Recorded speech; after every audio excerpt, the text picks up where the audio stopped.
damn it.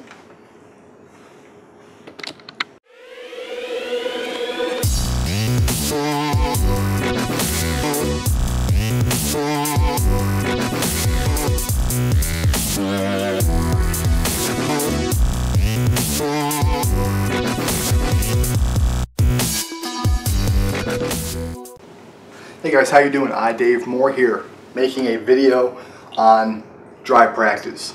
Pretty much a few topics here. Going to try to make this a quick video.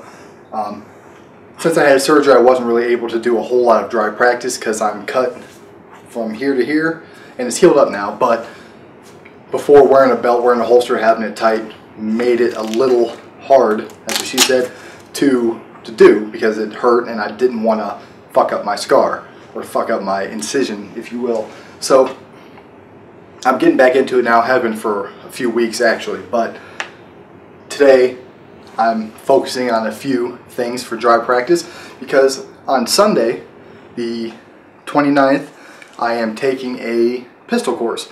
I'm taking the course with Crucible Defensive Training, crucibledefensivetraining.com, which is probably wrong, but you'll have that.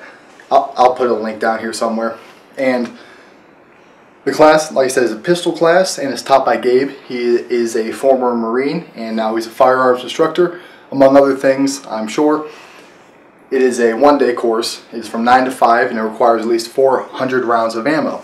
Now, he's teaching two classes this weekend. He's teaching a rifle class on the 28th, and then the pistol class on the 29th. I'm only taking the pistol class. But if you're here in Ohio and you want to take one of these courses, the rifle class is $150, and it's on Saturday from 9 to 5, 400 rounds of ammo. The pistol class is $100 for only the pistol class, and it is on Sunday from 9 to 5, 400 rounds of ammo. Or you sign up for both of them for $250 and have a good time all weekend. So if you're in Ohio, the class is actually at a range in Garrettsville. So if you're in that area or you don't mind driving, make sure to go to his site, sign up, and I'll see you there. But until then, I'm doing some dry practice because that's what I do when I'm here alone. Might as well, because dry practice to me is most times better than doing live fire for a few reasons. Number one, it's cheap, it's free, so there's that. Number two, it allows you to get motion after motion after motion to make it more of an instinctive response. Now, live fire obviously is important, but dry practice can be done a lot easier, a lot cheaper, and really, whenever you have free time, you can do dry practice. So that's why I like dry practice. So you watch TV, you're watching Archer or whatever, you can dry practice.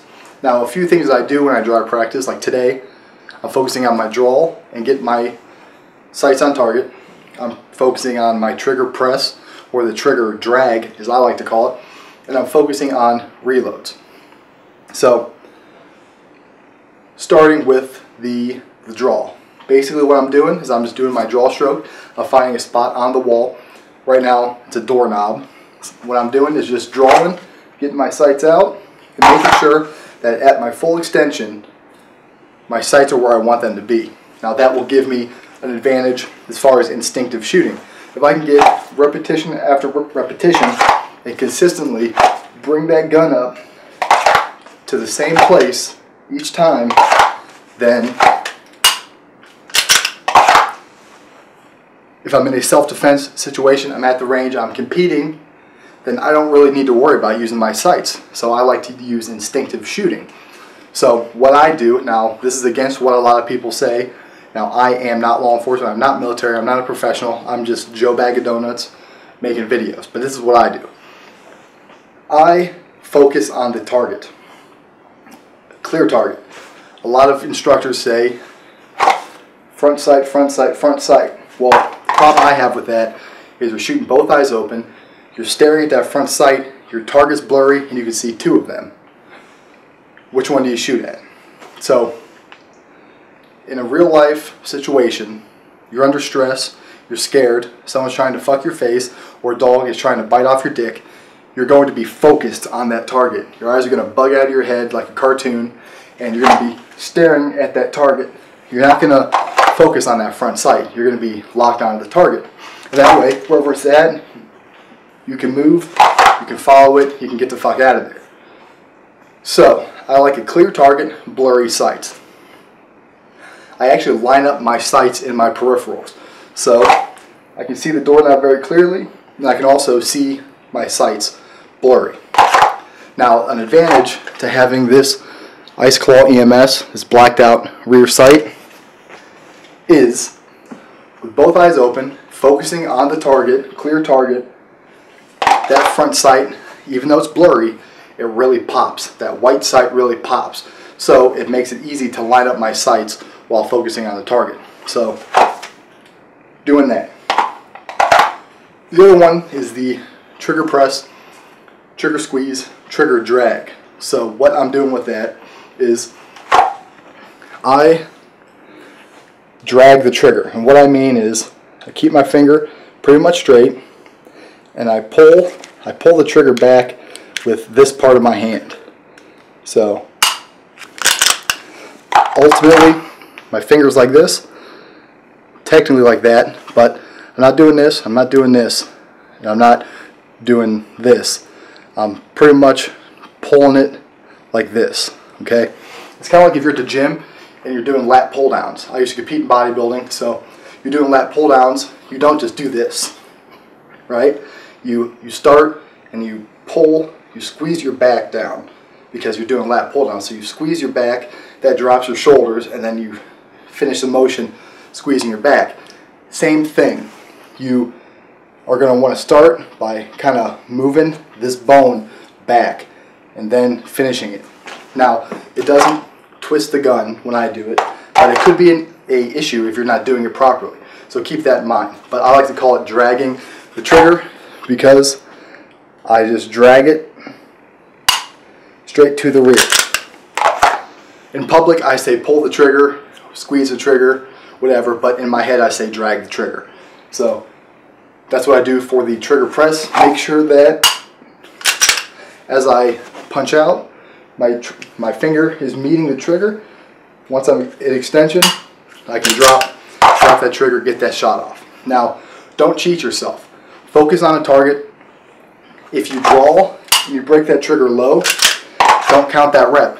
Tell yourself, I broke that low. And that way, you're not going to fool yourself into thinking you're awesome. So, if you want to do 15 reps. 1, 2, jerked it to the left. 2, 3. So don't cheat yourself, call your misses, and make sure that you're getting everything on target, because in the end that's going to help you. If you cheat yourself, you're not going to do yourself any good, so you might as well just not even do it. Other thing I'm doing is reloading, mainly focusing on getting that mag in there quickly, efficiently, smoothly, and getting my sights back on target after the reload. So what I'll do, for instance, is I'll lock the slide to the rear for the first one. I just kind of do them in one after another. So the first one I'll drop the slide, second one just feed it in. So something like this.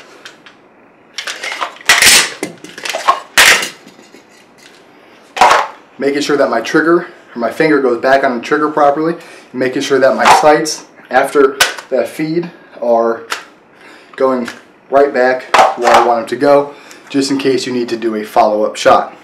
So that's what I'm doing for dry practice. If you are interested in taking that course, I can put you in contact with Gabe. It's a very good price for a course, and he's a very good guy, so I'm sure you'll have a great time. Also, real quick, I'm shooting Freedom munitions during this course. Now, I've shot it before, but not in this bulk of a quantity. So this will be a true test of that ammo. If I'm going to have a problem, it's going to happen during this course, because I'm shooting a whole bunch, and probably more than the required amount. But so like I said, if I'm going to have a problem, it's going to be during this course. I don't foresee a problem happening, but if it happens, it happens, whatever.